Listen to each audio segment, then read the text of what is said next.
مصر کا سیسی تو ذلیل کتا ہے، وہ تو اس قابل بھی نہیں ہے کہ اس کا تذکرہ ہو، وہ تو ان کا چمچہ ہے، چمچوں کا چمچہ وہ ہے جو وہاں بیٹھا ہوا ہے، ایک ذلیل انسان،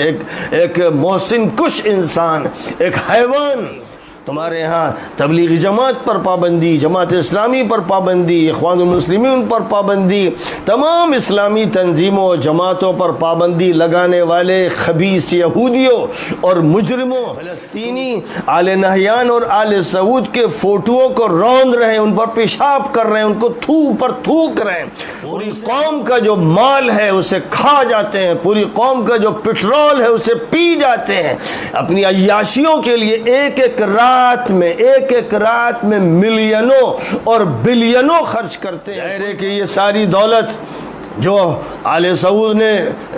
لوٹ لی ہے، ڈکیتی ماری ہے جس پر، یہ امت مسلمہ کی دولت ہے، یہ ان کے باپ کی نہیں ہے، ان کے خاندان کی نہیں ہے۔ زبانوں پہ تالے ڈال دیے گئے ہیں، مولویوں کو یا تو بند کر دیا گیا یا چھچڑے دے کر کتوں کی شکل میں ان کو پال لیا گیا ہے۔ آج کے دور کے یہودیوں کے چیلے چپاٹے شیطانچے مجرم عرب حکمراں، خبیث حکمراں آل سعود اور آل نہیان کے خاص طور پر مصر کا سیسی تو ذلیل کتا ہے، وہ تو اس قابل بھی نہیں ہے کہ اس کا تذکرہ ہو، وہ تو ان کا چمچہ ہے، چمچوں کا چمچہ وہ ہے جو وہاں بیٹھا ہوا ہے، ایک ذلیل انسان،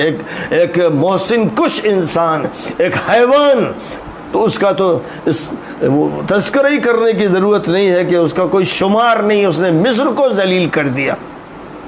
لیکن یہ آل سعود اور آل نہیان، ان کو مخاطب کر کے کہا جا رہا ہے کہ لوگوں کو دھوکہ دیتے ہو اور قرآن اور حدیث کی بات کرتے ہو، اور اس کے بعد قرآن و حدیث کا جو مطالبہ کرتے ہیں انہی کو پکڑتے ہو، انہی کو دبوچتے ہو، انہی کو چیرتے پھاڑتے ہو، انہی کو کھاتے ہو۔ اے درندو، تمہارا سارا جرم اور سارا ظلم انہی کے خلاف ہے۔ تمہارے جیل کس سے بھرے ہوئے ہیں؟ تمہارے یہاں پابندیاں کس پر لگی ہوئی ہیں؟ تمہارے یہاں پابندیاں کسی ننگے پر، کسی بے حیا پر، کسی عریاں پر، کسی ناچنے والی عورت پر، کسی گانے والے مرد پر، کسی شرابی پر، کسی بدماش پر نہیں ہے۔ یہ پابندی نہیں ہے، لیکن پابندی ان لوگوں پر ہے جو حق کی بات کریں، حق کا مطالبہ کریں، وہ چاہے صفر الحوالی ہو، وہ حق کی بات کر دیں تو ان کے لیے جیل ہے، چاہے وہ سلمان العودہ ہو، وہ حق کی بات کر دیں تو ان کے لیے جیل ہے۔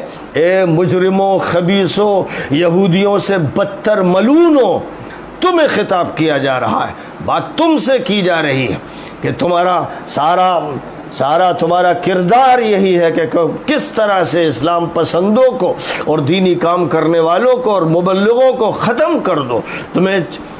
کسی کو قبول کرنے کے لیے تم تیار نہیں ہو۔ تمہارے ہاں تبلیغی جماعت پر پابندی، جماعت اسلامی پر پابندی، اخوان المسلمین پر پابندی، تمام اسلامی تنظیموں اور جماعتوں پر پابندی لگانے والے خبیث یہودیوں اور مجرموں،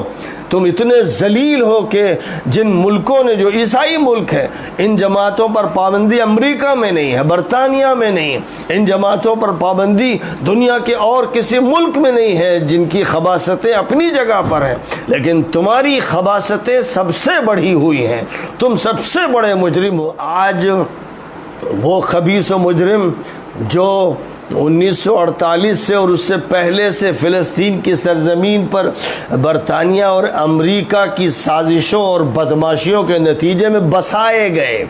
اور جن کو فلسطین کی زمین پر بسا کر فلسطینیوں کو کھدیڑا گیا، نکالا گیا، ان کی زمین لوٹی گئی، مکانوں پر قبضے کیے گئے، اور شہر کے شہر ان سے خالی کرائے گئے، پھر ہزاروں کو شہید کیا گیا، ہزاروں کو جیلوں میں ڈالا گیا، لاکھوں کو در بدر کر دیا گیا۔ یہ جو مجرم ہیں،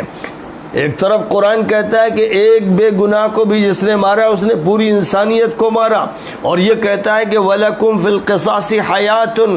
حکم قصاص میں تمہارے لیے زندگی کا سامان ہے۔ یہاں یہ وہ مجرم ہے کہ جن کو دنیا کی بڑی مجرم طاقتوں نے بسایا، اور ان کو بسانے میں اور ان کے ساتھ خفیہ دوستیوں میں آل سعود اور آل نہیان پہلے دن سے ملوث رہے، اور اردن کی حکومت ملوث رہی، اور مصر کے بدماش مسلط رہے، ملوث رہے، یہ سارے خبثاء یہی کام کرتے رہے، اور ادھر فلسطینیوں کا قتل عام ہوتا رہا، ان کا قتل عام ہوتا رہا۔ کوئی دن نہیں گزرتا کہ ان کے بچے، ان کی عورتیں، ان کے بوڑھے نہ مارے جائیں، کوئی دن ایسا نہیں گزرتا کہ ان کو جیلوں میں نہ ٹھوسا جائے، اور اس سب کے بعد پھر ان سے دوستی، اس سب کے بعد ان سے تعلقات، اس سب کے بعد ان سے معاہدے، اور اس کے بعد لوگوں کی آنکھوں میں دھول جھونکنے کے لیے یہ کہنا کہ ہم فلسطینیوں کے حق میں کر رہے ہیں۔ فلسطینی آل نہیان اور آل سعود کے فوٹوؤں کو روند رہے ہیں، ان پر پیشاب کر رہے ہیں، ان کو تھوک رہے ہیں، ان سے اپنی نفرت کا اظہار کر رہے ہیں۔ یہ بدماش ان کے تو نمائندہ بنے ہوئے ہیں، ان کے وکیل بنے ہوئے ہیں۔ پڑھنے والے اور جاننے والے جانتے ہیں کہ یہ خبیث پہلے دن سے، اپنی پیدائش کے دن سے، جب سے ان کا وجود ہوا، یہ اپنی رحم مادر میں تھے تو ان کے اس وقت بھی یہودیت تھی، اسی پیٹ میں یہ پل رہے تھے،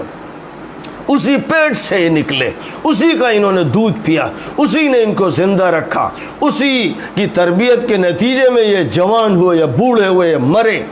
یہ وہ لوگ ہیں، ان میں وہ بھی ہیں جو یہودی ہیں یا عیسائی ہیں، اور ان میں وہ بھی ہیں جو منافق، ان کے ساتھ تھیلے کے چٹے بٹے ہیں، ان سے دوستیاں کرنے والے، ان کے ساتھ معاہدے رچانے والے، خفیہ طور پر ان کے ساتھ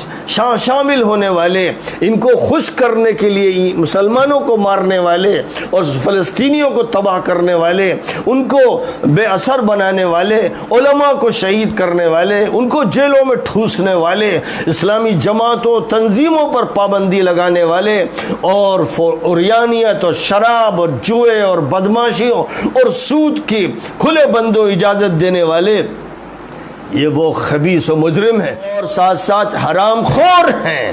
پوری قوم کا جو مال ہے اسے کھا جاتے ہیں، پوری قوم کا جو پٹرول ہے اسے پی جاتے ہیں، اپنی عیاشیوں کے لیے ایک ایک رات میں ملینوں اور بلینوں خرچ کرتے ہیں، کوئی بات ڈھکی چھپی نہیں ہے۔ ظاہر ہے کہ یہ ساری دولت جو آل سعود نے